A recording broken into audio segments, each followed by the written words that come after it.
Los seres humanos somos seres sociales, por lo tanto la identidad social es una característica fundamental, ya que esta define cómo nos relacionamos con el entorno.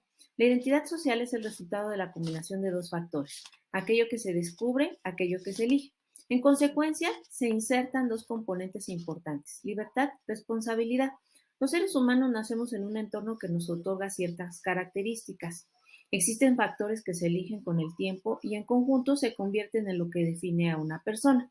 Las personas tienen la posibilidad de elegir elementos de su identidad y con dichas decisiones se comprometen a actuar, vivir y desde su definición como individuos reconocer las necesidades sociales en las que pueden generar soluciones. En las sociedades antiguas, factores como la raza, el género, la religión, el idioma, la nacionalidad, la profesión y la edad eran los elementos que otorgaban las bases en la identidad social.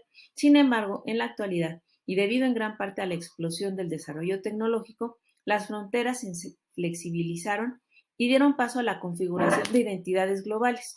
Dichas identidades están unidas y relacionadas por factores que van más allá del espacio físico. Esto genera nuevos grupos identitarios e implica también la existencia de diferentes formas de interactuar con el entorno, en donde las personas crean conexiones más allá de su espacio físico. Es decir, los individuos ya no solo tienen conciencia en sus espacios locales, sino que crean, se relacionan y se involucran en situaciones del espacio global. Por ejemplo, los problemas que antes se delimitaban por fronteras geográficas a todos, por lo que será necesario que materialices todo lo que te define y de lo que puedes ser capaz para resolver problemas que antes solo eran locales. Acostumbramos clasificar a las personas de acuerdo con los lentes con los que miramos al mundo, lo cual claramente es nuestra identidad. Esto sucede desde el inconsciente, donde generamos patrones para estereotipar a los demás y relacionarnos, según nuestras creencias. Sin embargo, es necesario ser consciente de que las condiciones de las personas no son elementos inmutables que los determinan y que ser o pertenecer a cierto grupo identitario no debe ser motivo de discriminación o descalificación. Debemos estar conscientes de que en las relaciones interpersonales nuestros conceptos, prejuicios e ideas son los que nos permiten construir la realidad de estas. Y al tener conciencia de ello, podemos entonces generar conexiones con los demás basadas en el reconocimiento de las diferencias, lo cual permite descubrir un mundo de necesidades y oportunidades de desarrollo inimaginable. Puede resumirse que la identidad social es básicamente nuestra forma de interactuar con el entorno e inevitablemente el desarrollo de las tecnologías como elemento fundamental de las relaciones humanas hace que nuestra identidad migre cada vez más a un aspecto digital. Incluso hoy en día nuestra identidad puede ser definida ahora a través de las huellas digitales que generamos en Internet y que todo esto representa datos importantes que ayudan a reconocer patrones y comportamientos humanos que aportan información relevante para anticiparse a problemas futuros. Reconocerte como parte de un sistema más grande es lo que te permitirá crear conexiones que serán fundamentales para generar impacto y así poder aspirar al último grado de empatía, llamado sentido de pertenencia. Veamos el siguiente video titulado La teoría de la identidad social. Hola amigos, muy buenas a todos, ¿cómo estáis? Espero que vaya todo fantástico, que estéis bien y yo os vengo a traer un nuevo vídeo acerca de la psicología y en este caso de la psicología social. Si te gusta el contenido no olvides darle a suscribirte y dejarme algún comentario para que vayamos dialogando. El tema del que vamos a hablar hoy es la identidad social. ¿Qué es esto de la identidad social? A mí siempre me gusta hacer la misma pregunta, siempre en las clases, en consulta. ¿Cuántas identidades tenemos? Y la mayoría de personas directamente va a preguntar, bueno, una. Pues nosotros somos siempre el mismo y somos el mismo en todos los entornos, etc. Pero desde la psicología social y concretamente desde la teoría de la identidad social de Henry Tajfel y John Turner, se plantea que el ser humano tiene diversas identidades y diversas identidades sociales que derivan de la pertenencia a distintos grupos. Entonces vamos a pensar una cosa. Un individuo nace en una determinada cultura, como siempre, porque ya sabéis que la influencia cultural, en mi caso para mí, es central, y en esa cultura comienza a formar parte de grupos.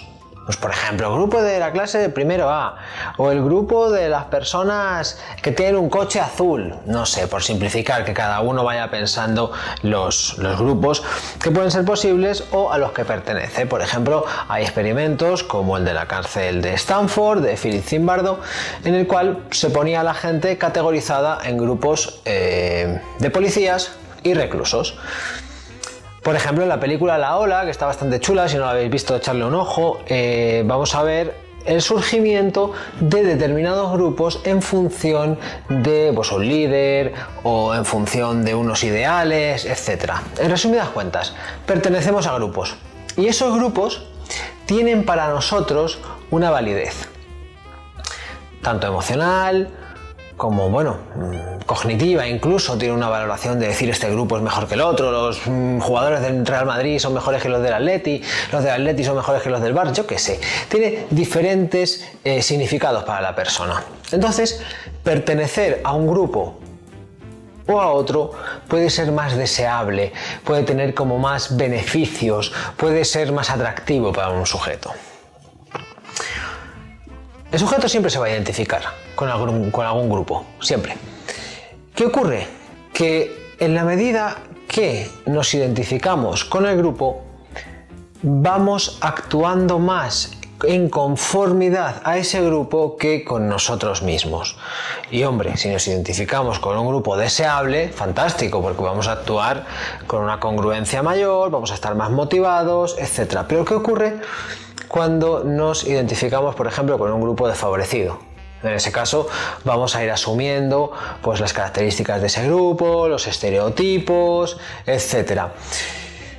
Hasta ahí bien, bueno, en cierta medida uno va a elegir identificarse con ciertos grupos y va a intentar pues, actuar en consecuencia a la imagen que tenga de ese grupo. ¿Qué ocurre? ¿Dónde queda el sujeto ahí?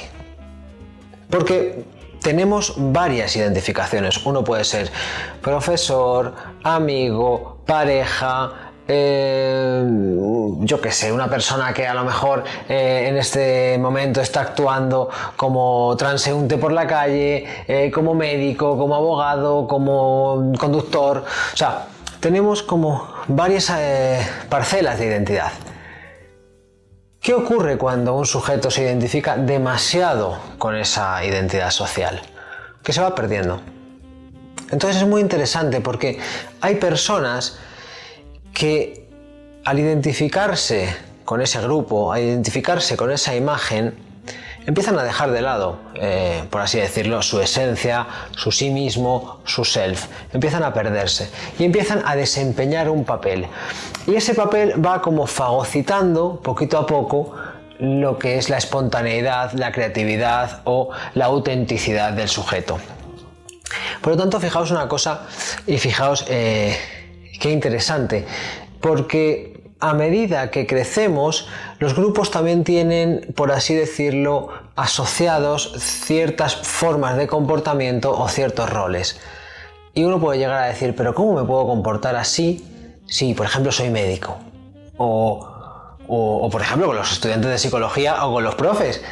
Pero tú eres psicólogo, ¿cómo puedes enfadarte, no? O sea, la cultura nos arroja, nos atrae a actuar de cierta manera.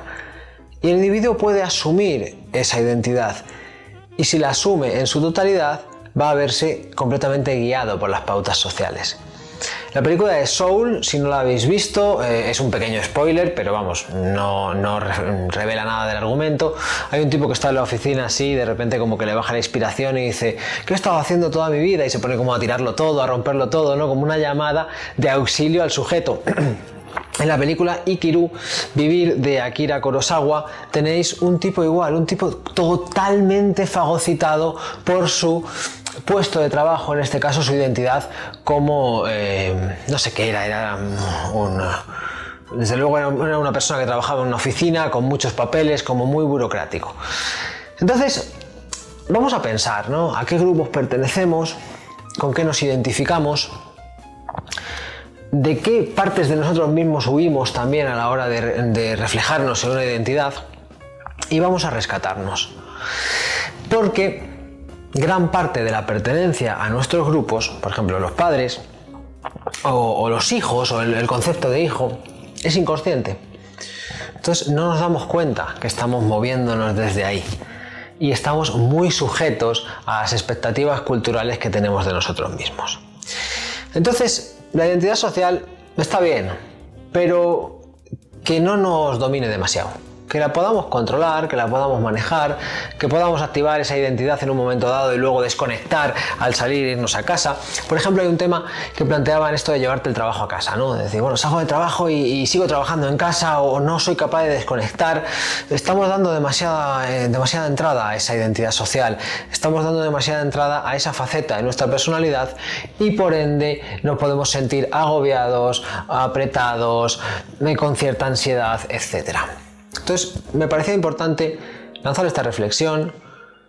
Si te ha pasado, o te pasa, porque también hay una cosa curiosa, y es que cuando uno tiene diversas identidades activas, se produce una disonancia, se produce como un debate entre ellas. ¿Y a qué hacemos caso? ¿A la identidad de padre? ¿A la de médico? ¿A la del trabajador? ¿A la del jugador de mus en nuestro tiempo libre? Claro, ahí... Fijaos, ese diálogo puede generar una incongruencia en nosotros y ese consiguiente malestar. Por lo tanto, vamos a reflexionar, ¿no? Vamos a establecer una coherencia entre nosotros y vamos a recuperar nuestra conexión con nosotros mismos. Si te ha gustado el vídeo, dale al me gusta, suscríbete, deja un comentario. Vamos a tener un poquito de feedback y vamos a celebrar que ya somos más de 200 en el canal. Así que muchas gracias a todos y nos veremos en el próximo vídeo donde seguramente traigamos alguna temática interesante. Así que hasta la próxima.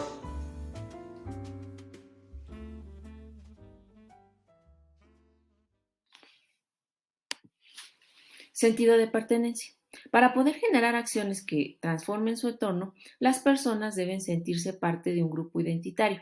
Si no sienten pertenencia, pensarán que cualquier esfuerzo es un desperdicio, pues no pueden generar acciones comunes que les den beneficios propios. El primer grupo en donde un individuo se relaciona es la familia.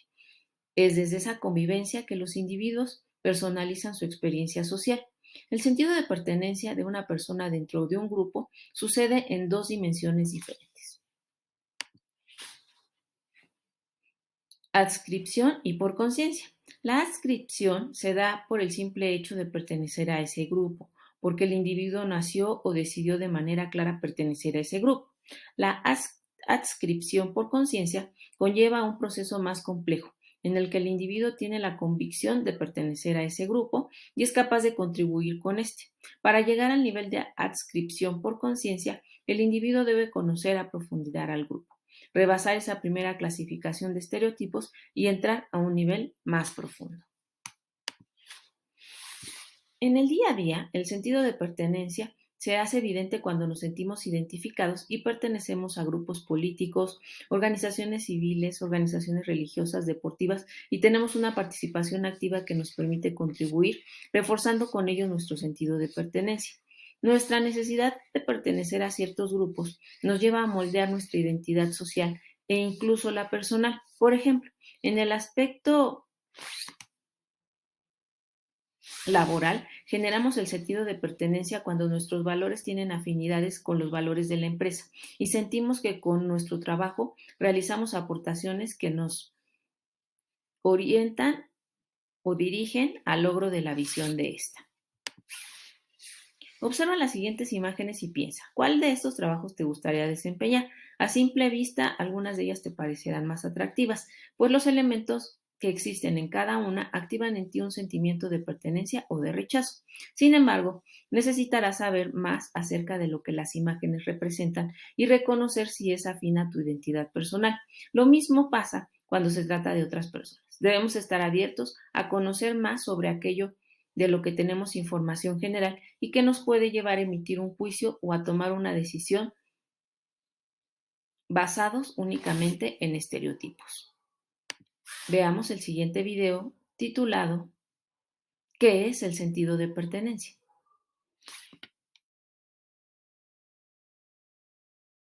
Continuamos, ahora que estamos en fiestas patrias, mire, se hizo a través de TikTok, de esta plataforma, se hizo viral un video.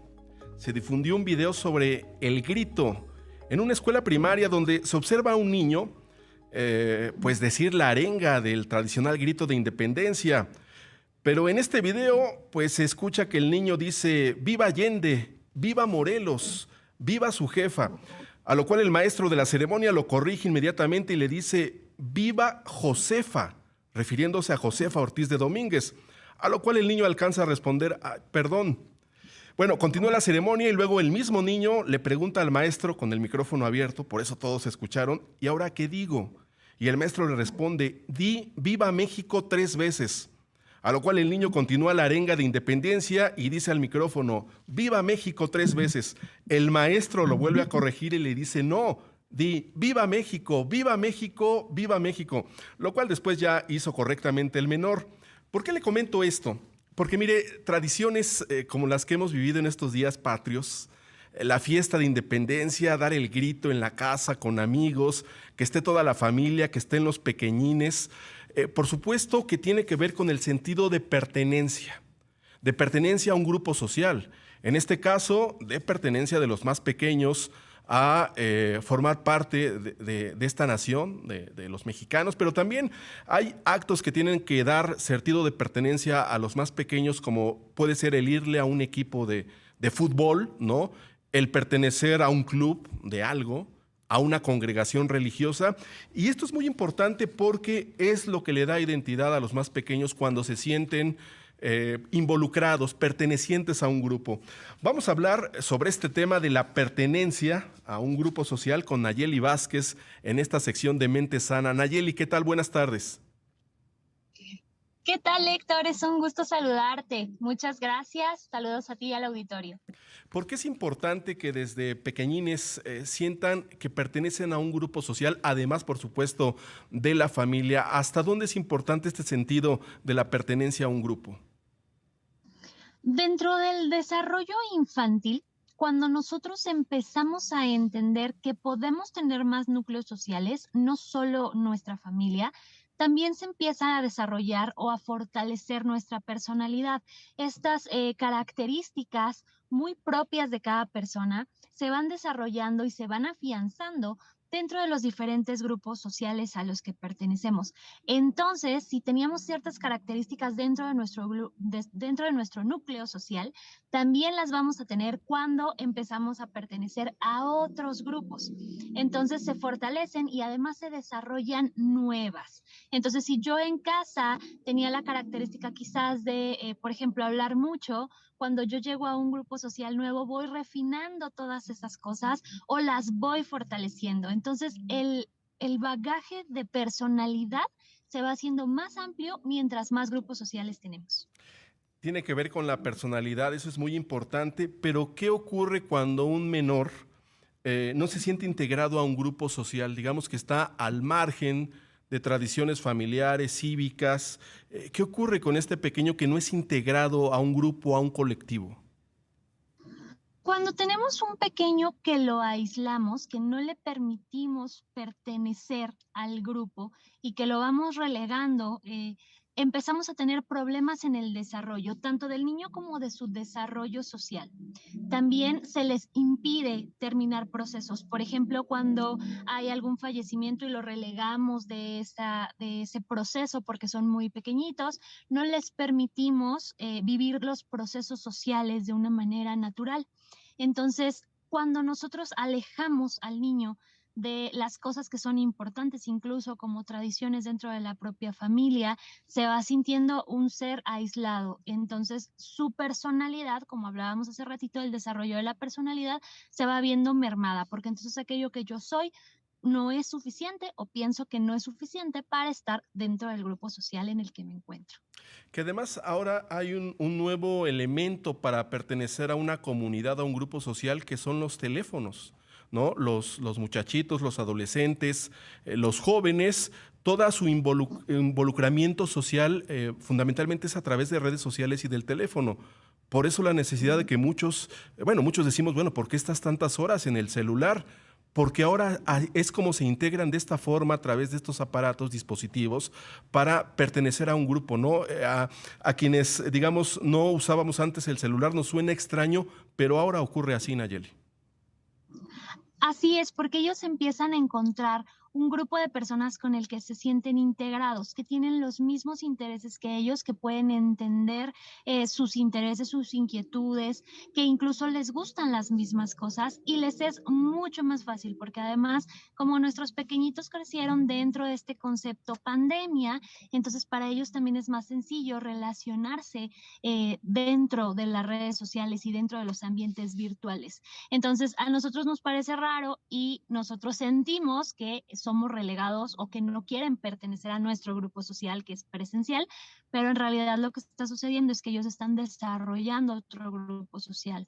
Algo que podemos utilizar nosotros como adultos también para que ellos se sientan integrados e integrarlos es interesarnos por aquellas cosas que a ellos les gustan o les llaman la atención, que no solo sea lo que nos gusta a nosotros, sino también empezar a aprender un poquito más lo que ellos quieren, a lo que ellos les gusta hacer y ver cuáles son sus intereses, porque eso también nos da un margen de seguridad, de saber dónde están nuestros peques. Entonces yo sé que se nos hace raro, que no nos gustan mucho este tema de las redes sociales, pero sí es importante integrarnos con ellos para estar pendiente también de su seguridad.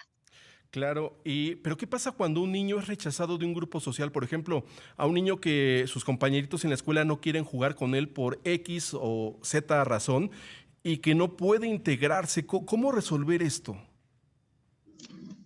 Esto sucede en muchas ocasiones porque nuestro pequeño no cuenta con las habilidades sociales necesarias. Entonces, los demás pequeñitos, digamos que no se sienten tan cómodos ante su presencia porque puede ser muy tímido, porque su manera de relacionarse puede ser diferente.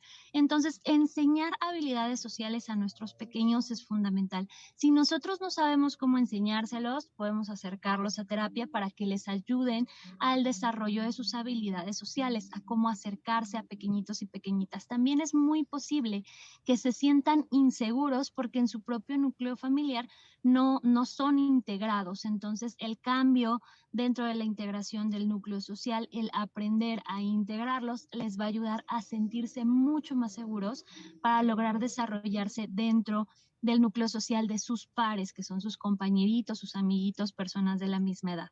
Entonces, si nuestro peque nosotros notamos que no tiene las habilidades sociales, que es relegado de los grupos, que por alguna razón no está pudiendo integrarse, es necesario que revisemos primero cómo está la integración en casa, si aquí logra integrarse, si con sus primos, con sus tíos, con sus familias logra integrarse y lo estamos integrando como parte de la familia, no solo Sí. como un pequeñito adicional, digamos, y que notemos si está teniendo estas habilidades sociales y acudir a buscar apoyo.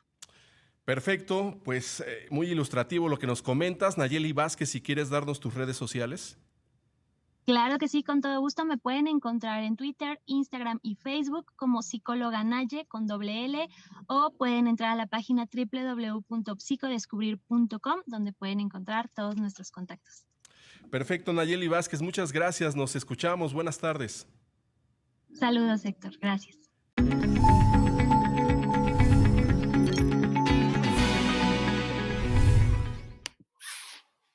Ahora que has reflexionado sobre tu identidad personal, social y en tu sentido de pertenencia, debes saber que cada uno de estos aspectos será crítico cuando necesites investigar, analizar, generar nuevas ideas, tomar decisiones y sobre todo para ampliar tu capacidad de comprender los problemas desde la perspectiva de otros, pues esto será la clave para convertirte en un creador de soluciones. Foro Backpack. Todo lo que ahora te define tiene una explicación en tu pasado, en la forma en la que creciste y en tu entorno, por lo que es hora de que identifique quién eres, que conozcas de dónde vienes y qué es lo que necesitas para generar una huella a través del cambio. ¿Recuerdas el video del poder de la identidad que revisaste al inicio de esta unidad? Bueno, pues así como la presentadora, quizá tu misión en la vida está muy relacionada con los elementos que te conforman. Por ello, de forma individual, revisa todos los registros fotográficos que tengas a la mano en los que estés tú y quienes forman parte de tu familia. Crea una lluvia de ideas con todo lo que consideres que te describe y conforma. Esto tiene que ver con lo que está en tu pasado, familiares, infancia, experiencias, acontecimientos. y con lo que has decidido ser, cómo te defines actualmente, qué decidiste estudiar, qué quieres hacer, etcétera. Imagina que puedes meter todos esos elementos en una maleta y describe cuál es el viaje que podrías hacer con lo que llevas dentro. Selecciona uno de los 12 desafíos globales que vienen abajo de acuerdo a la Singularity University. La descripción será gráfica, así que tendrás que ser creativo y subir la fotografía de tu creación. Te damos algunas ideas: fotografías, collage, video. En este caso lo tendrás que subir a YouTube y solo compartir la liga. Finalmente, reflexiona y contesta qué le hace falta a esa maleta para lograr tus objetivos profesionales y generar un cambio y crear una huella. Los 12 desafíos globales, según el informe de Singularity University, son energía, medio ambiente, seguridad, aprendizaje, alimentos, salud, asilo, agua, gobernanza, espacio, desastres naturales y resiliencia, prosperidad y gobernanza. Recuerda listar los aspectos que te describen. Verifica que tu desafío coincida con la imagen que lo representa. Integra la descripción gráfica de la relación que existe entre aspectos básicos de tu personalidad y el desafío seleccionado. Comparte tu evidencia y, de ser necesario, integra texto que contribuya a la descripción del desafío. Otórgale un título a tu evidencia y comparte esta con el grupo. En este recurso didáctico que es un Genially podrás encontrar recursos didácticos adicionales si deseas ampliar tu investigación. Durante este capítulo estudiaste la identidad personal, la identidad social y las implicaciones que tiene el sentirte parte de un grupo. De igual forma que la identidad social, el sentido de pertenencia pasa por momentos que llevan al individuo a tener una adscripción y luego ser consciente de a qué grupo pertenece, ya sea por conocimiento o por afecto al grupo. Reconocer tus características y las de las personas que te rodean te permitirán conectarte con mayor facilidad para desarrollar tus cualidades empáticas. ¿Qué significa ser un médico, ingeniero, diseñador, mercadólogo? Es momento de reflexionar y cuestionar lo que sucede a tu alrededor. Crea un estereotipo de lo que representa socialmente ser. Aquí piensa en un título universitario que obtendrás al estudiar la carrera que estudias, por ejemplo, médico, ingeniero, diseñador. Para ello utiliza la herramienta Indagaciones del Toolkit. Una vez que has desarrollado el estereotipo de lo que implica ser un profesionista en la disciplina que estudias, reflexiona y contesta la siguiente pregunta. ¿Qué significa ser? Aquí piensa en el título universitario que obtendrás al estudiar la carrera que estudias, por ejemplo, médico, ingeniero, diseñador, lo que te hará diferente a ser parte del programa Descubrir Oportunidades. Finalmente, el último nivel tiene que ver con todo lo que puedes ser capaz de descubrir, optimizar e innovar en el área que te estás formando. Por lo que lee la siguiente reflexión y construye una representación gráfica en dimensiones 3D de lo que significa ser, y desde ahí crear y diseñar la misión que consideras que puede ayudar a desarrollar grandes cambios. Al igual que tú, muchas personas se encuentran formándose en la profesión que decidiste estudiar. Y entonces, ¿qué es lo que puede diferenciarte del resto de profesionistas? ¿Qué cualidades o ventajas me otorgará el título universitario? ¿Qué sentido más allá de la empleabilidad tiene la formación en la que me encuentro? Al igual que el resto de tus compañeros, compartes sueños, aspiraciones y metas, pero la posibilidad de ser un digno y único representante de tu profesión está en tus manos. En este tránsito formativo no esperes terminar siendo el más inteligente o aquel que no tiene ninguna duda frente a lo que hace. Lo más importante que puedes adquirir en este viaje es aprender a ser curioso, identificar problemas, descomponerlos en los elementos más importantes, analizarlos y tratar de resolverlos para convertirte en un creador de soluciones. Por lo tanto, es necesario que generes una representación de cómo te gustaría simbolizar tu profesión como un creador de soluciones. Siéntete orgulloso de la generación a la que perteneces e incluso destácate para dejar huella en el mundo. Sube a la bitácora todo lo que realizaste en esta actividad, junto con la foto de la representación que creaste y una breve explicación de por qué llegaste a eso. Reflexiona sobre las decisiones y acciones que tendrás que emprender para llegar a ser como esa representación que has creado. Comenta las representaciones de al menos 2 de tus compañeros de clase. Veamos el siguiente video que puede ser muy útil para la realización de esa actividad de aprendizaje. ¿Qué es y cómo crear un concepto y conceptualización? Es importante que conceptualices tu idea de forma adecuada.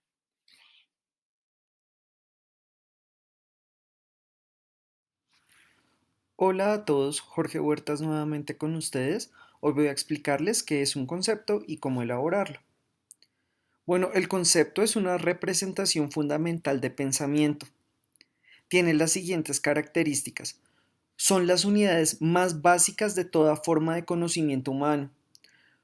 Construcciones o autoproyecciones mentales por medio de las cuales comprendemos las experiencias. El concepto es fundamental para poder estructurar cualquier tipo de proyecto, ya sea producto, servicio, publicidad o pensamiento. Se debe ver reflejado en toda la proyección de manera literal o subliminal. El proceso para crear y definir un concepto se llama conceptualización y utiliza diversas herramientas tales como lluvia de ideas, mapa de empatía, diagrama de afinidad, entre otros muchos recursos que son complementarios con la metodología Design Thinking. Todos los proyectos y desarrollos con la metodología Design Thinking tienen un concepto claro y bien definido. Bueno, entonces este proceso de concepto tiene 4 etapas. Y partimos por una idea o pensamiento. Siempre que uno quiere conceptualizar algo o definir un concepto como tal, parte de una idea o pensamiento. Y esa idea o pensamiento tiene una motivación, es decir, que hay sentimientos involucrados. Puede ser que algo a uno le guste mucho, le llama mucho la atención, puede ser un gusto, ¿cierto? Por ejemplo, la gente que le gusta el café, el chocolate, o también puede ser un referente, ¿cierto? Vivimos en un mundo en el que vivimos muy influenciados por diferentes tendencias, por diferentes desarrollos y como tal eso a nosotros nos permite tener un referente. Entonces muchísimas veces nosotros estamos influenciados. Esa primera etapa es bastante general y uno trata de definir el por qué está haciendo algo, ¿cierto? ¿Por qué estamos en ese proceso? ¿Por qué es que lo queremos hacer? Y pues tenemos muchas ideas como tal. De ahí empezamos el proceso como tal ya de conceptualización. Y para poder conceptualizar nosotros utilizamos herramientas. Entonces hay muchísimas herramientas, o sea, en el canal hay muchísimas herramientas para poder idear, definir y tener un insight claro. Entonces las más comunes tenemos la lluvia de ideas, tenemos el diagrama de afinidad, tenemos el mapa de empatía. Bueno, hay muchos recursos como tal que nos sirven y nos generan alternativas. Y la conceptualización tiene que ser específica. Un concepto tiene que ser claro. No tiene que ser difuso porque cuando es difuso no nos permite a nosotros reflejarlo, ya sea de manera visual, oral o escrita. Y en esta segunda parte nos enfocamos en el cómo. ¿Cómo lo vamos a definir? ¿Cuáles son esas alternativas? ¿Cuál es el feeling que yo tengo respecto a algo? Posteriormente, empezamos a definir esos elementos. ¿Y cómo lo hacemos? Tenemos que ser puntuales. Y eso es muy importante. A nosotros muchas veces como latinoamericanos nos gusta hablar mucha carreta.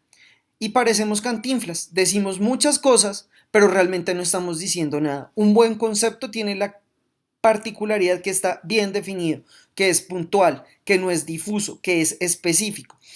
Y tiene algo muy importante, necesita representar algo, ¿cierto? Entonces, ¿qué estoy representando en este concepto? La identidad de la empresa, estoy representando mi identidad como persona, como profesional. ¿Para qué? ¿Cierto? En esta tercera etapa definimos el para qué lo estamos haciendo. Y finalmente, nosotros tenemos que poder generar un nicho, un imaginario en el cual nosotros aplicamos ese concepto que nosotros estamos buscando. Ya puede ser en un modelo de negocio, puede ser una reflexión, porque muchos de los grandes pensadores han partido de conceptos y en torno a ese concepto hicieron reflexionar y crearon corrientes filosóficas. Pero hay algo que es muy importante y es que sea trascendente, ¿cierto? Que no se quede como una idea floja, ahí como si nada, sino que debe trascender. Y eso quiere decir un dónde. ¿Dónde es que nosotros vamos a aplicar ese concepto? ¿Dónde lo vamos a aplicar? ¿Cuáles son nuestras características? ¿Qué es lo que vamos a tener? Y vamos a mostrar para que realmente ese concepto tenga un impacto. Porque de nada sirve que nosotros pensemos, definamos y analicamos si no estamos generando una aplicación como tal.